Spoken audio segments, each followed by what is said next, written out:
Here's where I'm at today. My favorite spot. I call it the Field of Wet Dreams. I've been hunting this place almost 20 years now, about 17 years, and I've never left here without finding something.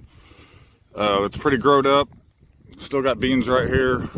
Corn's been out, but it's pretty growed up. So I've only got about 2-3 hours to hunt today. So I'm going to head back. The river's back here at the back edge of the field. So I'm going to head back there and hunt there within like the first 50 yards of that field. It's usually where I find most of my stuff anyway. Hope the wind is not too bad today. You guys can hear me good. I'll get back when I find something. I just got back to the area where I'm wanting to hunt. And like I said, the river's just right there. I'm about 50 yards, 60 yards from the river. Excuse me. I'm not sure if this is anything, but to me, it looks like a grinding stone. It's cupped out right here, and I'm not sure if you guys will be able to see it, but it's just full of scratch marks in here.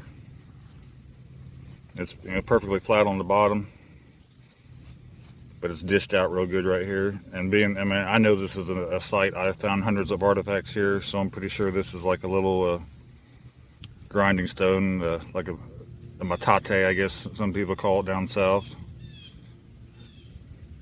I'm not going to take it with me, but I just thought it was neat to show.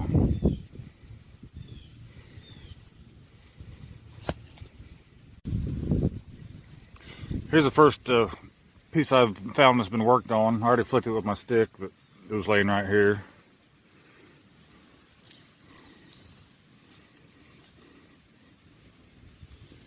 It's busted up. It was probably, I don't know, base of an Adena blade or just a chunk of a bigger blade.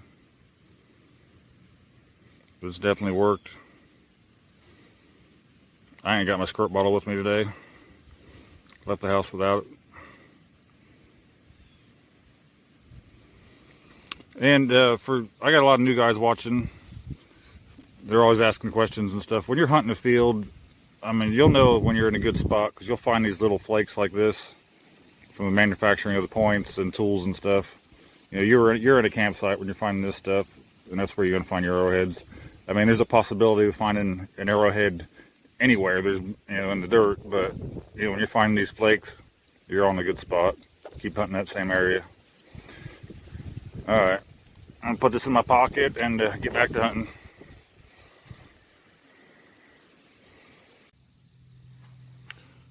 All right, that field didn't work out too good. My phone died on me and it was just so overgrown. I wasn't finding anything. I did find this, and in the middle of filming it, my phone died. So I went home and ate lunch, and now I'm back in a different spot. Spot where I found the CELT the other day.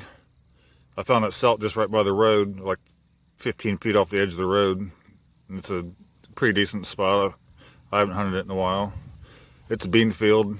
It's got a bunch of stubble in it, but everything that's been, all the cornfields and stuff in my other spots are just so growed up. This one here, for some reason, I don't know if they sprayed it good or what, but the weeds just aren't growing. It's got some volunteer beans coming up, but it's still huntable, and so I'm hunting it. I've been here 15 minutes, probably about 15 minutes. Found this one already. It looks to be whole. There's a tip there. Oh yeah, man, it's freaking muddy today.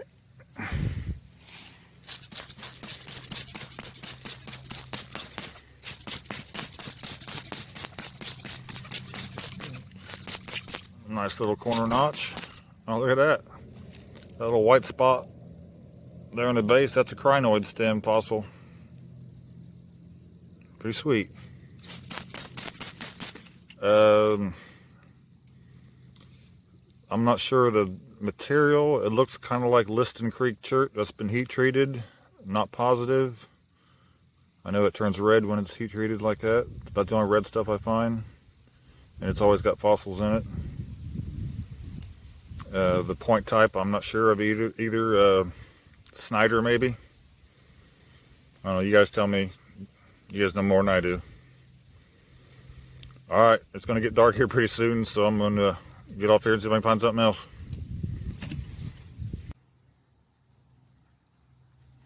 I was just smoking a cigarette, and I was chatting with Return of the Collector on Messenger. He sent me a message. He just got done with the hunt. He found some neat stuff. Doug, my flint flipper's down. You know what that means. I got a little point here. I don't know if you guys can see it. It's right there. Base is sticking out. Probably broke. That's about all I found today.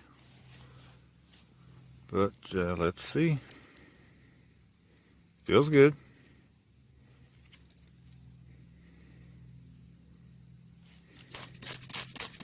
It's all there. Nice. Real nice.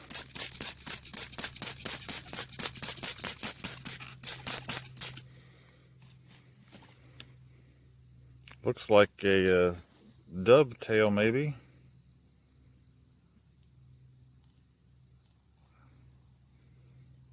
Pretty sure that's what it is. If it is, it's my smallest one, though. What do you guys think? Pretty sweet either way. I'll take it. That's a wee taker, ain't it, Doug? Alright, it's getting dark. I gotta go hunting. Bye. I got something here on the ground. It's been about 40 minutes later. This hill is not very big. So it's right next to a road. I believe I got something here. Let's see. I mean, to me, that's the tip of a point. It's black. I don't find many black ones. Yep. I'll tip. I don't know if it's rounded off or if it's dinged up. I found, say it's been about 40 minutes since that last point. I found a broke one. It's in my backpack already. I'm not going to dig it out. It ain't worth showing, really. It's a pooter. It's a nice archaic point, huh? Black. I think it's jet black. That's got to be what they call Upper Mercer flint, or some people call it Coshocton. I think it comes from Coshocton County in Ohio, I believe. Might be, I'm pretty sure it's Ohio, not Michigan. Don't quote me on that, but I think it's Ohio. Okay, I'm gonna guess Big Sandy, maybe Godar. I think a Big Sandy, the ones that are around here, are usually more of a concave base. So I'm gonna say a Godar on this one. It looks like, yeah, that's just rounded off. It's all there.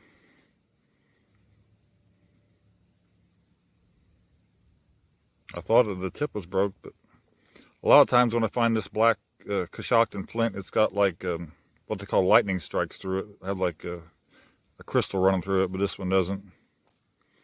All right, I'm headed back to the truck.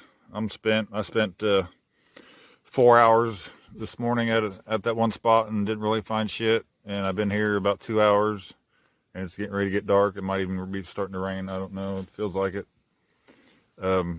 So this is the spot where I found that CELT earlier in the week. I'm going to put that video up after this little clip here, and then we'll show you my awesome gift package I got from Davo Diggs, man. You guys are going to love this stuff. All right. Man, guys, I just found a CELT. I just ran into town to get some cigarettes. The frickin' road is right there. I'm about 15, 20 feet off the road. And I got this CELT right here. So I had to run back to my truck and grab my phone. I wasn't even expecting to find nothing. It was just, you know, when you drive by a spot and you just get a feeling you got to stop. But look at this thing. Oh, yeah.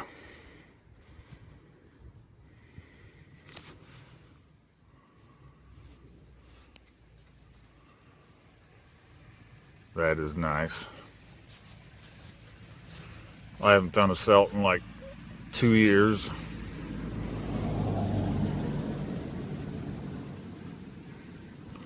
Speckled hardstone. That's usually what the CELTs I find around here are. and the axes that I find.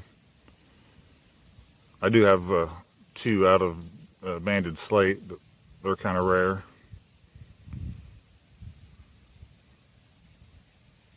Sweet, huh? It's got one little chip right there.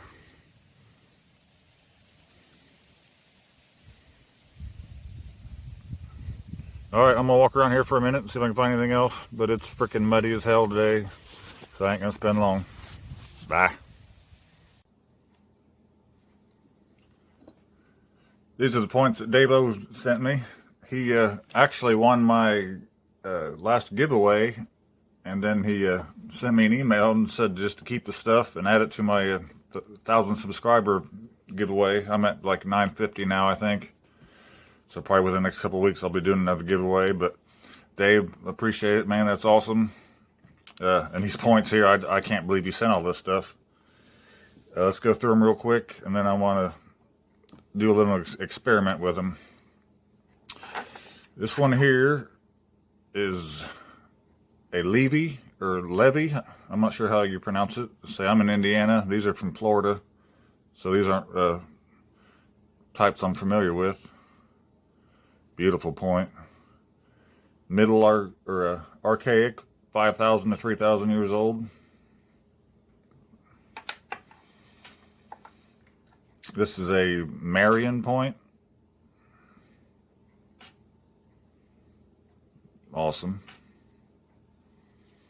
Middle archaic, 7,000 to 3,000 years old.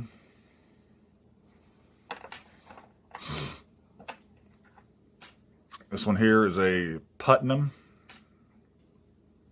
To me, it looks like a knife blade. He didn't say whether it was or not, but I'm assuming that's what it was, just by the way it's sharpened or shaped. Kind of made on a flake. Beautiful point. This material here is it's a lot harder than these other 3. And I want to talk about that here in a minute. This is tan point here is a Savannah River. It says middle of the woodland, 4,500 years to 2,000 years old. And last night he sent me a picture of this point here when he found it, and it had like yellowish orange bands in it. And then we started talking about how down south, when they find these points in the sand, they're like a certain color, and then when they bring them home and they dry out, they lose all the color. And so I talked to a buddy of mine, I walk in circles down in Georgia, and talked with Dave about it, and he said they soak them in baby oil, and it'll bring the color back, but it doesn't last very long, I guess, once it dries out. And I Walk in Circles was telling me that he uses vegetable oil. So, like I said, this one here had yellow stripes on it. This one here looks like it had a lot of pink in it. This one here I'm not going to soak. And this one here looks like it had some darker bands in it at one time.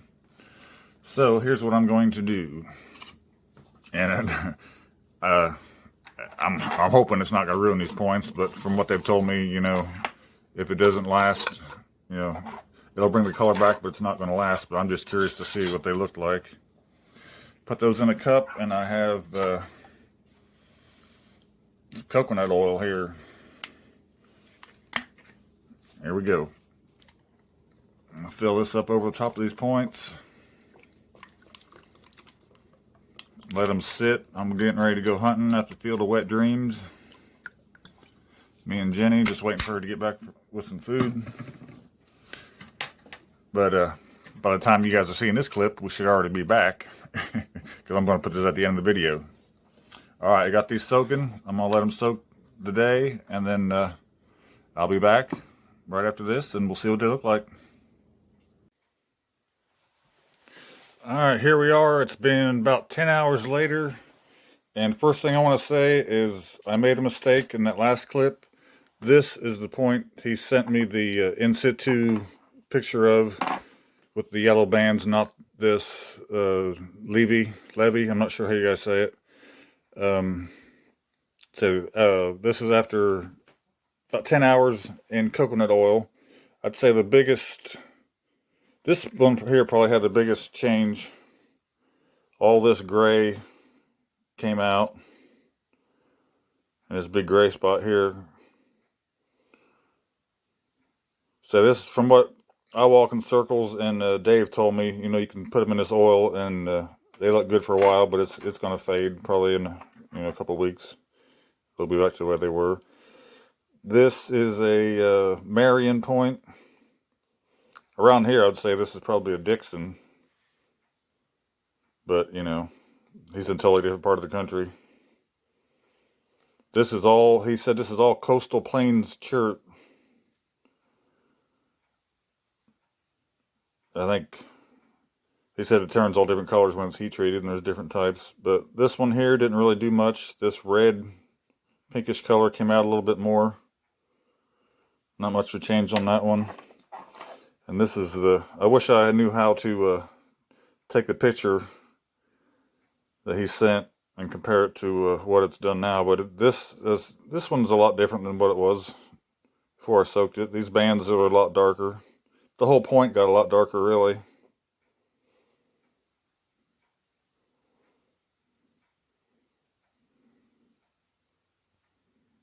Alright. Well, that's what happens when you soak them in oil. Like I say, probably in a couple of weeks, they'll be back to their natural color. When I was talking to Dave, he said he's got a really nice point that he keeps stored in water just so the color stays in it. I like to see that. Maybe we can talk him into showing us in his next video, maybe. Come on, Dave. I know everybody wants to see it. I do. Alright, that's it. This is probably going to be a long video. I hope you guys watched it all. See you on the next hunt. Bye.